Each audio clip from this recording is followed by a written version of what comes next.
ꯒꯤꯗꯃꯛꯇꯗ video ꯑꯁꯤꯕꯨ ꯃꯤꯠꯌꯦꯡ ꯇꯥꯕꯤꯔꯤꯕ ꯃꯤꯌꯥꯝ ꯄꯨꯝꯅꯃꯛꯄꯨ ꯇꯥꯃꯣ ꯎꯀꯥꯕꯤ ꯌꯨꯇ꯭ꯌꯨꯕ ꯆꯦꯅꯦꯜ ꯑꯁꯤ ꯃꯥꯏꯀꯩꯗꯒꯤ ꯏꯊꯛꯅ ꯈꯨꯔꯨꯝꯖꯔꯤ꯫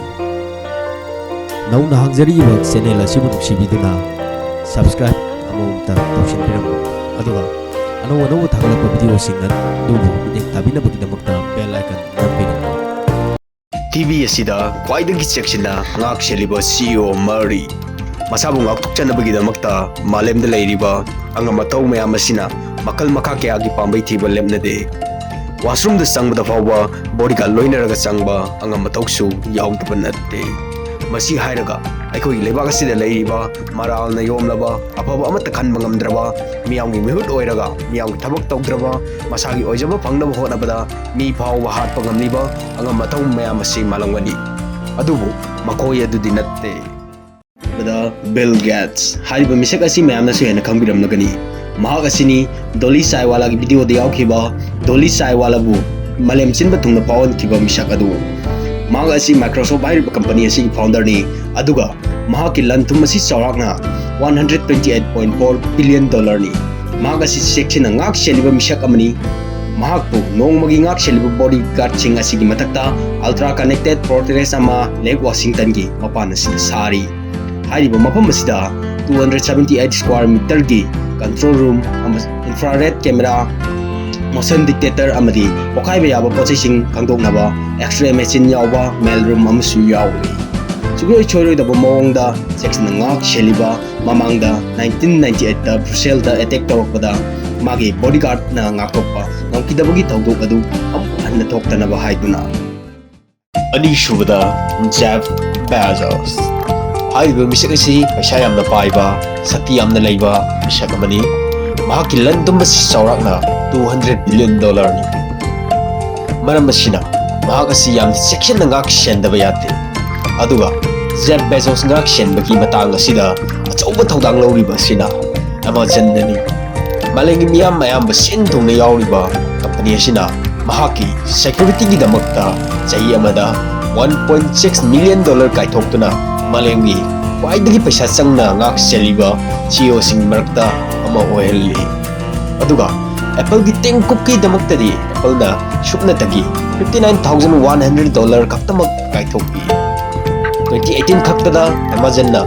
ꯖꯦꯐ ꯕꯦꯖꯣꯁꯀꯤ ꯑꯣꯐꯤꯁꯇ ꯑꯦꯁꯣꯜ ꯔꯥꯏꯐꯜꯕꯨ ꯉꯥꯛꯊꯣꯛꯄ ꯉꯝꯕ ꯕꯨꯂꯦꯠ ꯄ꯭ꯔꯨꯐ ꯄꯦꯅꯦꯜ ꯍꯥꯞꯅꯕꯒꯤꯗꯃꯛꯇ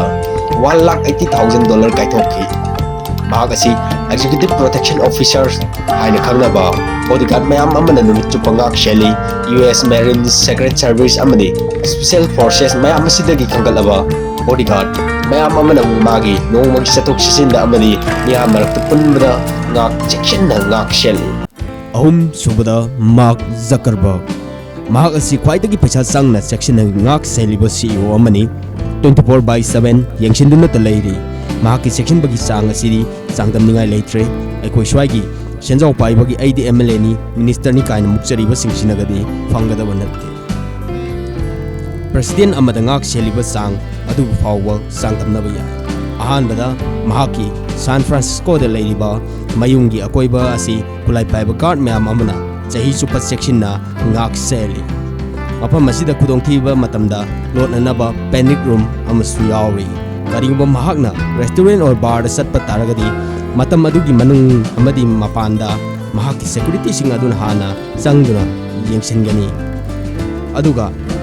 ꯃꯍꯥꯛꯅ ꯊꯕꯛ ꯆꯠꯄ ꯃꯇꯝꯗꯁꯨ ꯃꯍꯥꯛꯀꯤ ꯕꯣꯗꯤꯒꯥꯔꯗꯁꯤꯡ ꯑꯗꯨꯅ ꯃꯍꯥꯛꯀꯤ ꯅꯥꯀꯟꯗ ꯑꯗꯨꯝ ꯂꯩꯒꯅꯤ꯫ ꯑꯗꯨꯒ ꯑꯃꯅ ꯃꯍꯥꯛꯀꯤ ꯑꯣꯐꯤꯁ ꯑꯁꯤ ꯑꯦꯝꯄ꯭ꯂꯣꯌꯤ ꯃꯌꯥꯝꯒꯤ ꯄꯥꯔꯀꯤꯡ ꯂꯩꯔꯤꯕ ꯃꯐꯝ ꯑꯗꯨꯒ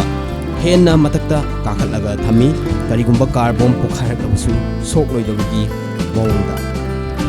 ꯃꯌꯥꯝꯁꯤꯡ ꯑꯁꯤꯒꯤꯗꯃꯛꯇ ꯃꯦꯇꯥꯅ 2021 ꯈꯛꯇꯗ $15.2 ꯃꯤꯂꯤꯌꯟ ꯀꯥꯏꯊꯣꯛꯈꯤ꯫ ꯃꯗꯨꯗꯁꯨ ꯅꯠꯇꯦ, ꯃꯍꯥꯛ ꯑꯃꯗꯤ ꯃꯍꯥꯛꯀꯤ ꯏꯃꯨꯡ ꯃꯅꯨꯡꯒꯤ ꯁꯦꯀ꯭ꯌꯨꯔꯤꯇꯤꯒꯤꯗꯃꯛꯇ $10 million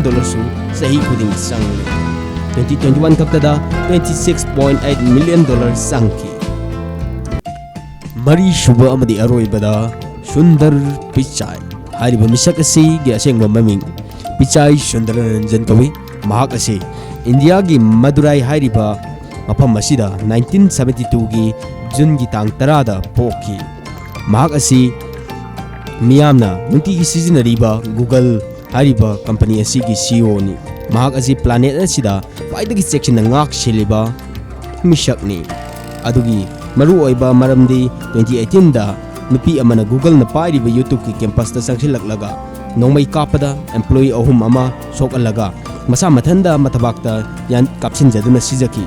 madugi maramdi YouTube ta mahaki natei chadaba video thagat